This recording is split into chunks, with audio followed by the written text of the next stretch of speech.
اور بے شک اے محبوب صلی اللہ علیہ وآلہ وسلم آپ اخلاق کے بلند ترین درجے پر فائز ہیں۔ پہلے تو حضور کی تعریف کی ہے کہ اللہ نے آپ کو بنائی نرم دل ہے، آپ اپنے ساتھیوں پہ ایسی شفقت کرتے ہیں، اسی وجہ سے آپ کے ساتھی آپ کے ساتھ کمیٹڈ ہیں اور آپ کو چھوڑتے نہیں ہیں۔ نرم دل کیا بنایا جناب؟ وما ارسلناک الا رحمتا للعالمین، سورۃ الانبیاء آیت نمبر 107، تمام جہان والوں کے لیے آپ کو رحمت بنا کے بھیجا ہے۔ بخاری اور مسلم دونوں میں حدیث ہے، انس بن مالک کہتے ہیں میں نے 10 سال حضور کو وضو کروایا ہے، اور میری عمر 10 سال تھی جب میری ماں نے مدینہ شریف حضور ہجرت کر کے آئے تو مجھے حضور کے سامنے لے گئیں اور کہا کہ یہ میرا بیٹا ہے انس، تو یہ آپ کی خدمت کیا کرے گا۔ 10 سال کا بچہ کیا ہوتا ہے؟ تو کہتے میں تو بچہ تھا، کبھی حضور مجھے کسی کام سے بھیجتے تو میں جا کے بچوں میں کھیلنا شروع کر دیتا، میں کام ہی بھول جاتا۔ تو حضور نے کبھی مجھے ڈانٹا نہیں، کبھی آپ نے یہ نہیں مجھے کہا 10 سالوں میں تو نے یہ کیوں کیا اور یہ کیوں نہیں کیا۔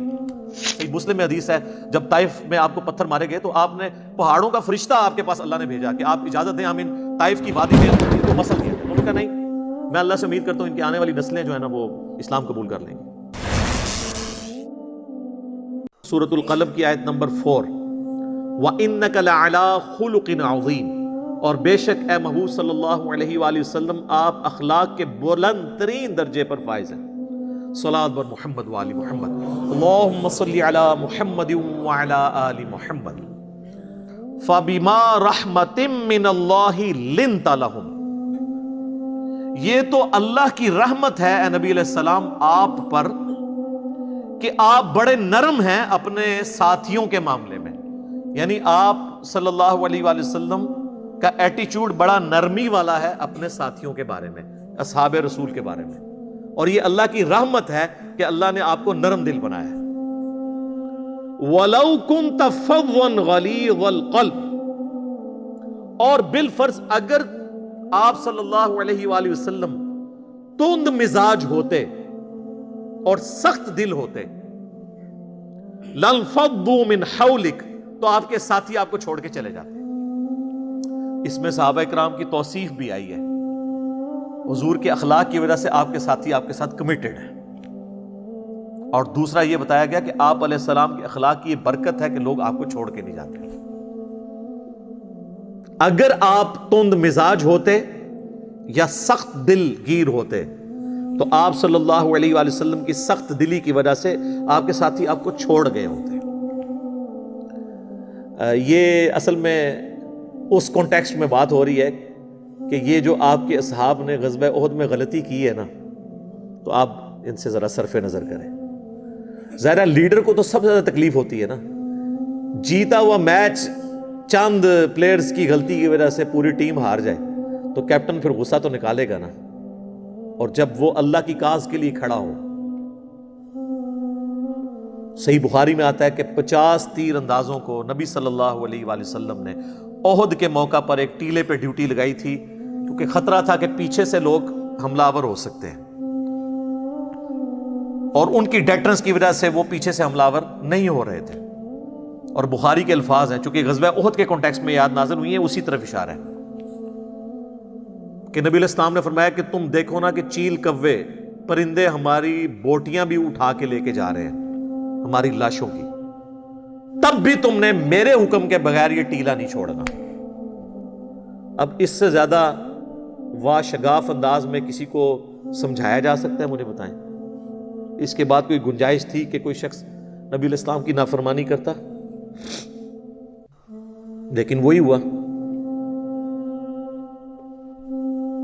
50 میں سے صرف 15 لوگ قائم رہے، اور ان کے لیڈر جو تھے عبداللہ بن جبیر رضی اللہ تعالیٰ عنہ، وہ چیختے رہے کہ اللہ کے نبی نے منع کیا تھا، لیکن 35 یہ کہنے لگے یہ تو اس صورت میں تھا کہ جب شکست ہو جاتی، اب تو ہم جیت گئے ہیں تو جا کے مال غنیمت جمع کریں۔ تو اللہ نے قرآن میں ڈانٹا کہ دنیا کی مال کی محبت کی وجہ سے دیکھ لو تمہاری جو فتح ہے وہ شکست میں بدل گئی، اور اس کا وبال ایسا پڑا کہ اللہ کے نبی موجود بھی تھے تب بھی اللہ کے نبی کی دعاؤں کا حصہ ان کو نہیں ملا، الٹا خود نبی علیہ السلام کے مبارک دانت شہید ہو گئے، بخاری اور مسلم میں آتا ہے، اور قرآن میں ہی اس کی طرف اشارہ ہے کہ آپ کی قتل کی افواہ بھی مشہور ہو گئی۔ تو وہ آیت نازل ہوئی، وما محمد الا رسول قد خلت من قبلہ الرسل، محمد تو نہیں مگر ایک رسول، ان سے پہلے بھی اور رسول گزرے ہیں، اگر یہ مر جائیں یا قتل کر دیے جائیں، یعنی پاکستان کے اندر یہ وفات پا جائیں یا شہید کر دیے جائیں، کیونکہ ترجمہ پاکستان میں تو وہ گستاخانہ ہو جائے گا نا دوسرا جو ایگزیکٹ ترجمہ ہے، تو کیا تم دین سے الٹے قدم پھر جاؤ گے؟ تو یہ پورا ایک کانٹیکسٹ چل رہا ہے۔ تو انہوں نے چھوڑ دیا، اجتہاد کر لیا خود سے، حالانکہ یہ اجتہاد بھی غلط تھا۔ جب حضور یہ کہہ رہے تھے کہ ہماری لاشیں بھی چیل اور کوے اٹھا کے لے جائیں تب بھی نہیں، تو اس کا مطلب ہے چاہے شکست ہو چاہے فتح ہو تم نے نہیں جگہ چھوڑنی۔ تو یہ انہوں نے کیسے کنکلوڈ کر لیا کہ بھئی فتح ہے تو اب ہم نے یہ کرنا ہے؟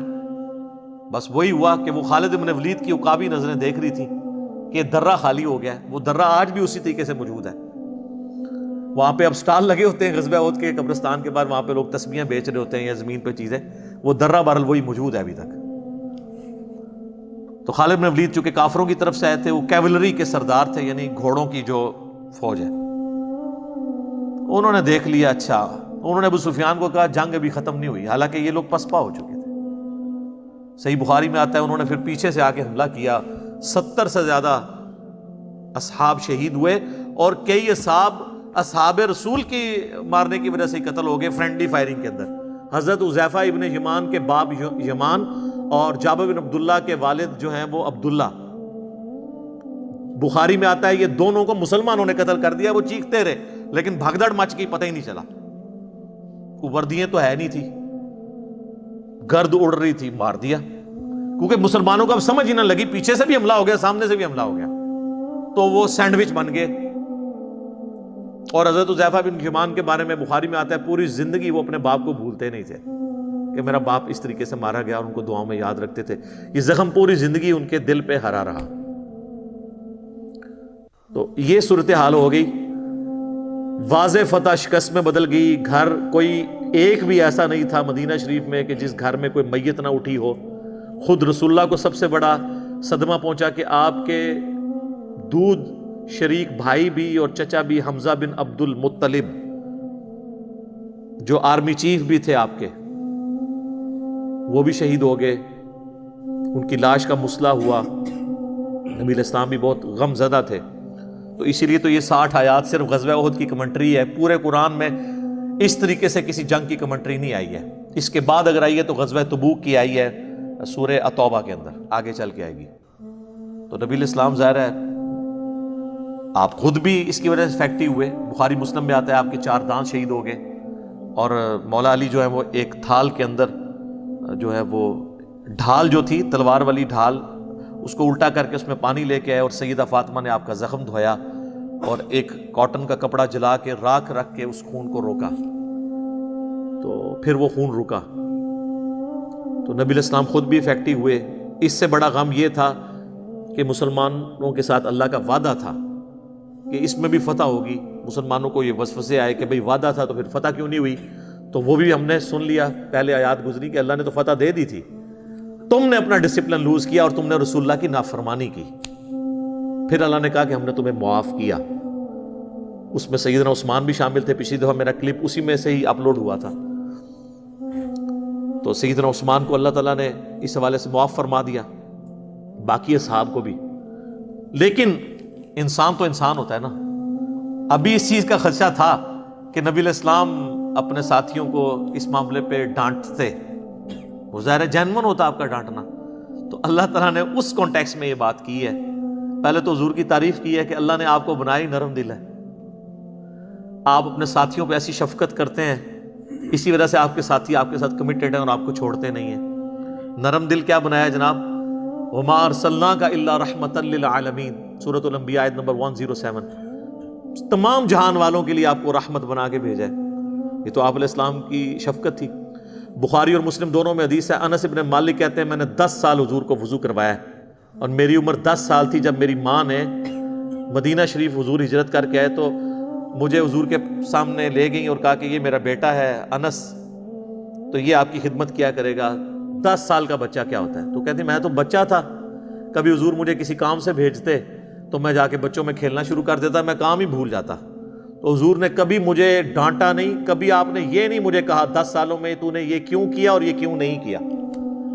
زیادہ سے زیادہ باہر تشریف لاتے تو آپ علیہ السلام میرے پیچھے کھڑے ہو جاتے، پیار محبت کے ساتھ یوں کبھی ہاتھ رکھ لیا آنکھوں پہ اور کہا، آپ پیار سے بھی سے انہیں انیس کہہ کے پکارتے، جیسے ہم وہ نک نیم رکھ دیتے ہیں نا، ٹھیک ہے، کسی کا نام ذوالفقار ہے تو پیار سے زلفی کہہ دیا اسے، اس طرح نام تھا انس تو انیس کہہ کے، اور کہتے میں نے تو تمہیں اس کام بھیجا تھا.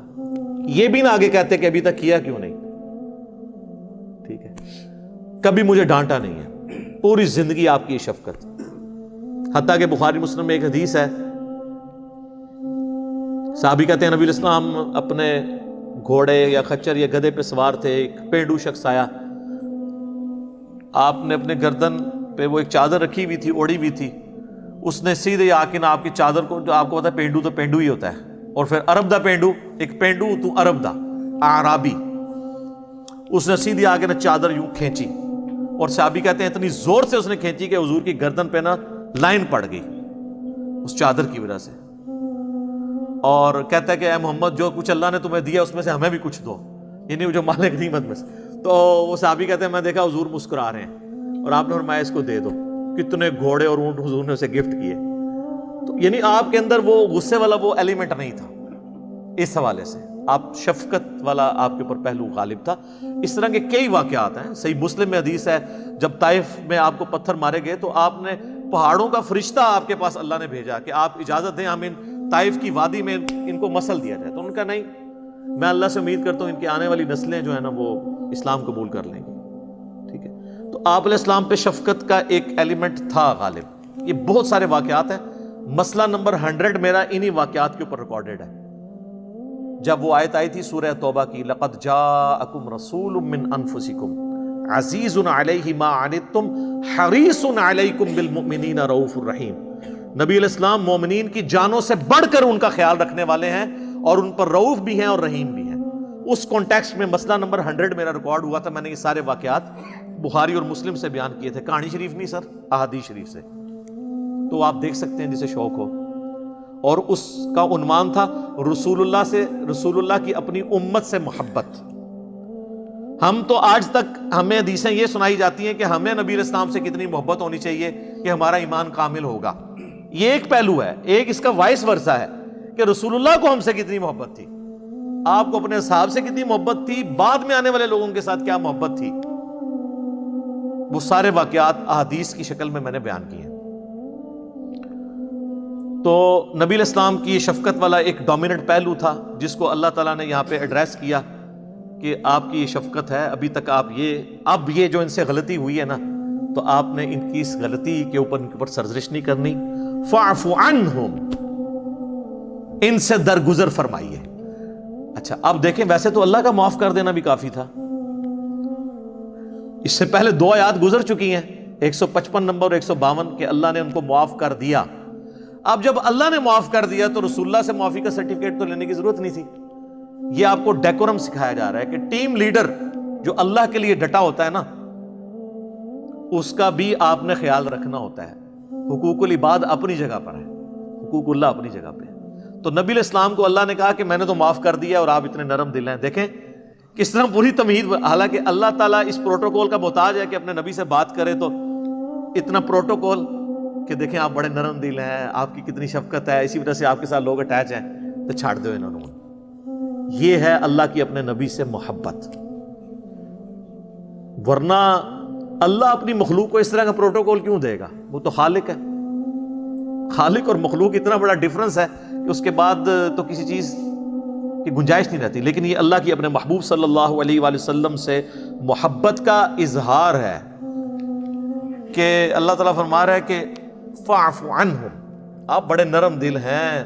آپ اگر سخت مزاج ہوتے یا آپ کے ساتھی آپ کو چھوڑ جاتے, یہ آپ کا مزاج ایسا اللہ نے بنایا ہے کہ یہ آپ کے ساتھ ہیں. اب آپ ان سے درگزر کریں. واستغفر لہم, ان کے لیے دعائے مغفرت بھی کرتے ہیں. غلطی تو انہوں نے کیتی ہے, اے نہیں اللہ نے کہا کہ نہ اے صحابہ دی غلطی بیان کرنا گستاخی ہو جائے گی. یہ گستاخی جڑی ہے نا, یہ آج کل کے زمانے چ ہوندی ہے, اس زمانے چ نہیں سی ہوندی. غلطی ہوئی ہے, آپ بھی ان سے درگزر کریں, ان کے لیے بخشش طلب کریں تاکہ اللہ تعالیٰ ان کو معاف کرے. جس طرح سورہ النساء کی آیت نمبر 64 میں بھی ہے نا, وَلَوْ أَنَّهُمْ إِذْ ظَلَمُوا أَنفُسَهُمْ جَاءُوكَ. اے نبی جب انہوں نے اپنی جانوں پر ظلم کیا تھا تو آپ کے پاس حاضر ہوتے, آپ سے معافی مانگتے, آپ اللہ کے حضور کی سفارش کرتے, تو اللہ بھی ان کو معاف کر دیتا. تو یہ اللہ تعالیٰ نے ایک پروٹوکول رکھا ہے کہ ٹیم لیڈر سے تو آپ نے جو غلطی کی معافی تو مانگنی ہے نا. لیکن یہ آیت آج نہیں ہے کہ آج کسی نے قبر رسول پہ جا کے معافی منگوانی ہے، نہیں. نبی علیہ السلام جب ایز اے ٹیم لیڈر تھے اور آپ علیہ السلام کسی کو کوئی کام اسائن کرتے تھے، یہ اس کانٹیکس میں بات ہے. تو اب کہا گیا کہ ان کو معاف کر دیں، ان کے لیے دعا بھی کریں اللہ سے کہ اللہ ان کو بخش دے. اور یہاں پہ بس نہیں کیا وَشَاوِرْهُمْ فِي الْأَمْرِ، اور مستقبل میں بھی جو واقعات آئیں گے نا اس میں آپ نے ان کو مشورے میں شامل کر رکھنا ہے. یہ نہ ہو کہ آپ اب کنکلوڈ کر لیں کہ چونکہ انہوں نے میری نافرمانی کیا آندہ میں نے مشورے میں نہیں ماننا. اس دنیا میں تو یہی لیڈر کرتے ہیں نا کہ تو تے بولنا ہی نہیں ہے، تو جو پچھلی بار کام پایا سی نا تو تے اس ٹائم نہ بول. نہ، یہ نہیں کرنا. جب معاف کیا ہے دل سے معاف کرنا ہے، اور اس کے بعد بھی اگر کوئی مشورہ دے تو مشورہ لینا ہے، اپنے مشورے میں انہیں شامل. آپ اندازہ لگائیں کہ رسول اللہ کو حکم ہو رہا ہے کہ آپ نے اپنے ساتھیوں کے مشورے کے ساتھ چلنا ہے. ہمارا کون سا مسلمان حکمران ہے جو اپنے ساتھیوں سے مشورہ کرتا ہے؟ پاکستان کی ہسٹری میں نہ کوئی پرائم منسٹر اور نہ کوئی ڈکٹیٹر آپ کو ایسا ملے گا. سب گنڈے اور بدماش ہوتے ہیں جب وہ لیڈرشپ پہ ہوتے ہیں. ان کے ساتھیوں کو وزارتوں سے فارغ کر دیا جاتا ہے، میڈیا والے بتاتے ہیں سر تسی وزیر نہیں رہے. یہ انتہائی غیر اخلاقی حرکت ہے. ایسے لیڈرز، یہ لوگ لیڈر نہیں ہوتے ہیں. لیڈر وہ ہوتا ہے کہ جس کے ساتھی اس سے سیٹسفائی ہو، اور جب وہ کام یہ کرتا ہے نا تو پھر وہ مشورے سے کرتا ہے. میں آپ کو اپنے آفس میں بتاؤں، ہمارے ایک ڈائریکٹر صاحب تبلیغی جماعت کے، یعنی وہ پاکستان میں آپ سمجھ لیں کہ ہماری ڈیفنس کی ٹیکنالوجی میں چند بڑے لوگوں میں سے ایک.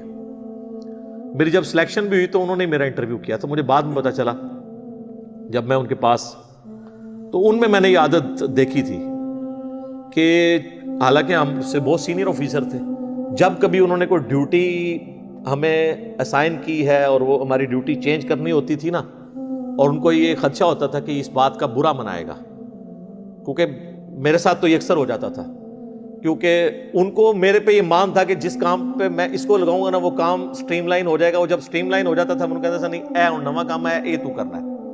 اور وہ اس وجہ سے کہ ان کو پتا تھا کہ باقی کسی کو دیا تو کھو کھاتے ڈال جائے گا. اور مجھے یہ ہوتا تھا کہ اب تو میں اب سکون سے بیٹھا ہوں، تو اب مجھے ایک اور بے سکونی میں ڈال دیا. جس طرح کہتے ہیں نا، وہ پنجابی کہتے ہیں نا کام کرنا بڑا ذلیل ہوتا ہے، ٹھیک ہے، کیونکہ نئی جڑی ذلت آندی وہ متھے ماری جاتی ہے. تو لیکن وہ اس طرح نہیں کرتے تھے کہ بھی اب یہ پوری تمہید بنانی، 3-4 دن بٹھانا، اچھا یہ ہو رہا ہے یہ ہو رہا ہے. ہمیں پتہ چل جاتا تھا کہ انہیں کیا ہونے لگا ہے. لیکن ہمیشہ اس طریقے سے ٹیم لیڈر وہی ہوتا ہے. اور پھر اس کی وجہ سے ہم بھی کوئی دل میں قلق محسوس نہیں کرتے تھے، چلو یار ٹھیک ہے. یہ ٹیم لیڈر کی نشانی ہوتی ہے کہ وہ پھر مشورے میں شامل کرتا ہے اپنے ساتھیوں کو.